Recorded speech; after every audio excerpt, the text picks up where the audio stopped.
Assalamualaikum warahmatullahi wabarakatuh. Good day, everyone. I would like to say thank you for joining our presentation today. So,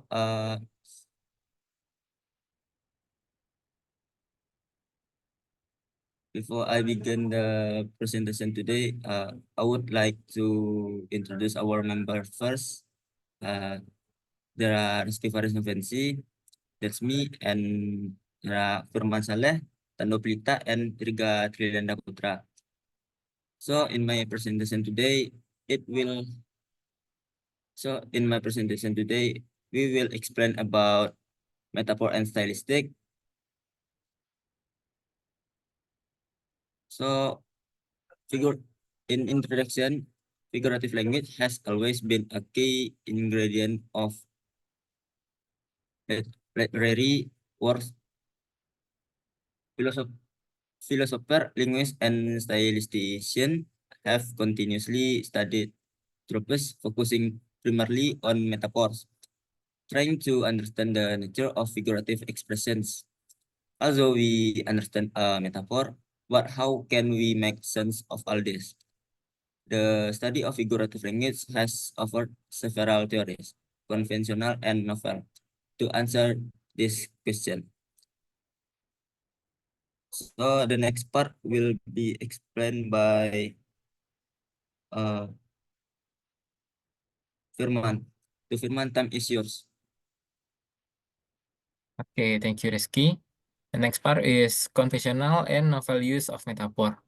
First, metaphor is a linguistic phenomenon, a property of words. Second, metaphor is based on resemblance and pre-existing similarity between the two entities that are compared and identified.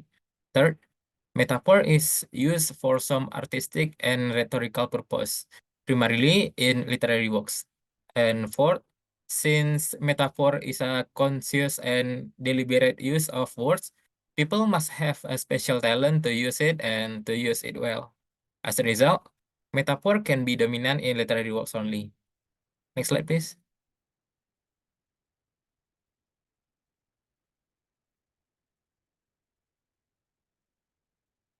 Metaphor in historical perspective.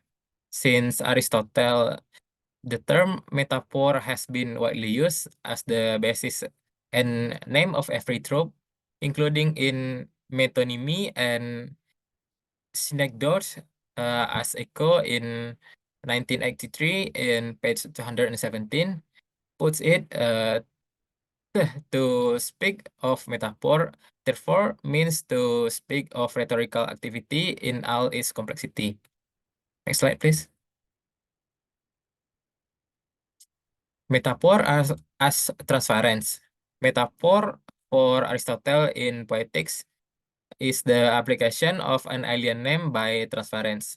Either the first one is from genus to species, the second one from the species to genus, the third one from species to species, and the fourth one by analogy or proportion. In Aristotle's view, using metaphor, which is the mark of genius, provides the freshness and liveliness to speech as it helps new ideas to be promptly grasped in novel ways, which attracts listeners. And next material will be explained by Tando. Thank you, Vinman. I will explain about metaphor as the abuse of words.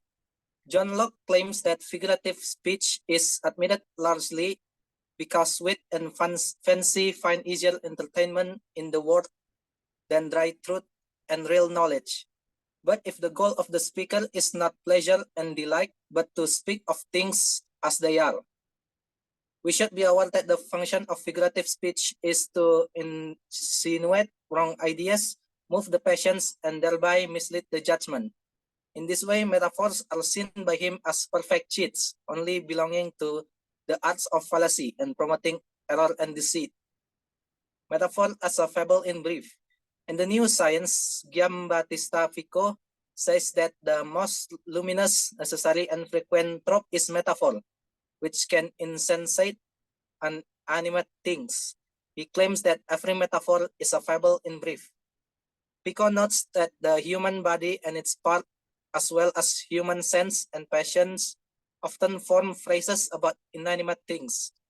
Pico claims that all the tropes, including metaphor, metonymy, synecdoche, and irony, are necessary modes of expression of all the first poetic nations, despite the fact that they had been seen as ingenious inventions of writer. Next slide, please.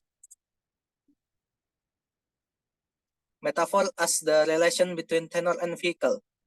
E.A. Richards introduced new terms in metaphor scholarship. A metaphor is made up of a tenor, the underlying idea or principal subject that the vehicle refers to, and a vehicle, the imagery that is used to refer to the tenor. Their relationship is called the ground. The notion of tension refers to the literal incompatibility of the tenor and the vehicle. Richards used the word metaphor in a broad sense, including cases where a word, being grounded in some direct resemblance, compounds two ideas into one, and we speak of one as if it were something else. He also uses it to refer to metaphoric processes in which we perceive or think of or feel about one thing in terms of another. As when looking at the building, it seems to have a face and to confront us with a peculiar expression.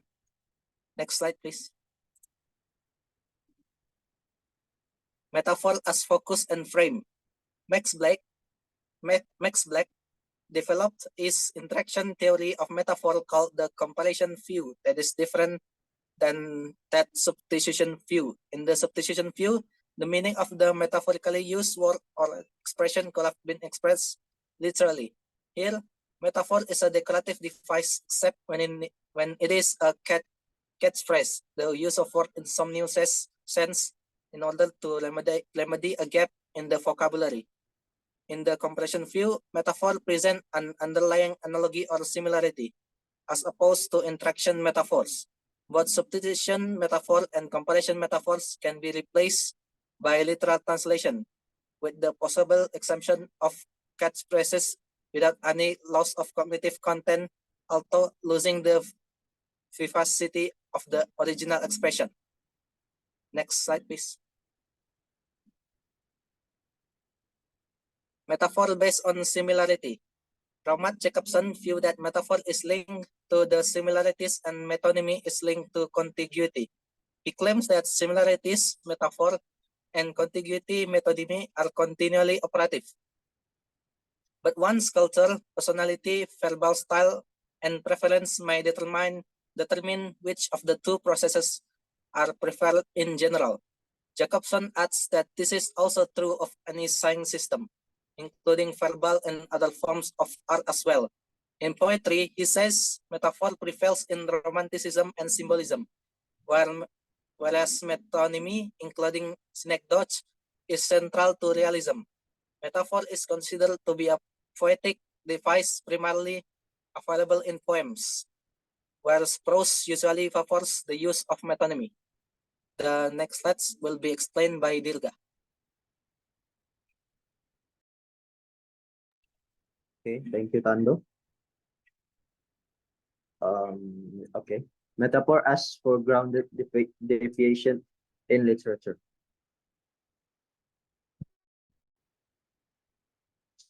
Style, which according to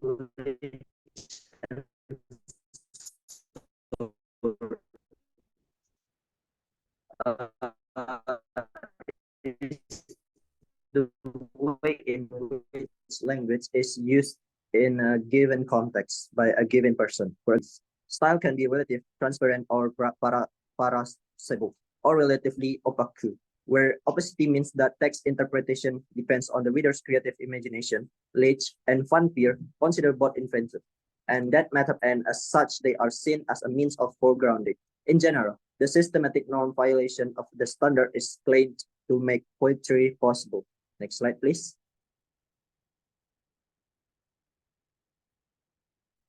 The next one is metaphor in conversation. Similarly, suggests that a clear distinction is needed between literal sentence meaning and speaker's utterance meaning. Metaphors are seen as not paraphrasable because loss of semantic content occur in their literal paraphrase. Grace argues that metaphor, a case of particular conversational implicator, FL out and the maxim of quality.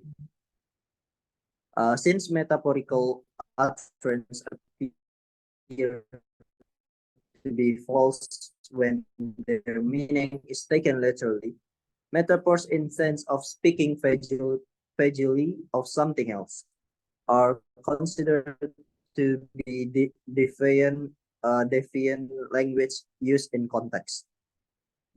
Next slide, please. We have metaphor and user. Derrida focused on the usage, or to use his term, user of his says, can be seen as a coin with inscription on its side. Thus, word can have metaphorical inscription which can fade away with time by user. And the history and structure of the philosophical metaphor, the value of which corresponds to metaphor, which being unconscious, are of no interest in philosophy.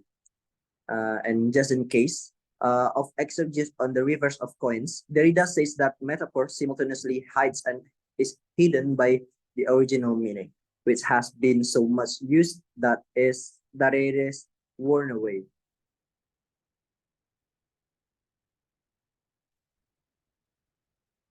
Next verse. Okay. And then we have metaphor as a contextual change of meaning. Paul Ricoeur largely agrees with Black's and Richard's theory in that he believed metaphors are more than substitution for literal words, which could be paraphrased exhaustingly. However, Ricoeur takes the theory a step further to say that and novel metaphors should be treated within the same theory, without using the vague notion of associated commonplaces. Metaphor for him is a pair of contrasting traits, and a metaphorical sense both abolishes and preserves the literal sense in tension. Genuine novel metaphors, semantic innovation can turn into dead metaphors having standard meaning if emergent meanings are adopted by a larger speech community.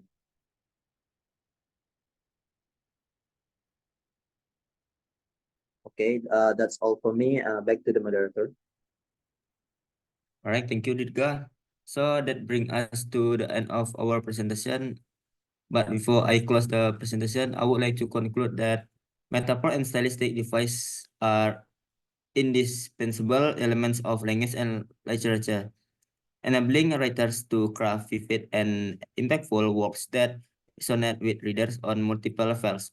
Through the skillful use of these techniques, writers can infuse their writing with depth, beauty, and meaning, enriching the experience for both writer and reader alike. Right, that's all of our presentation. Thank you.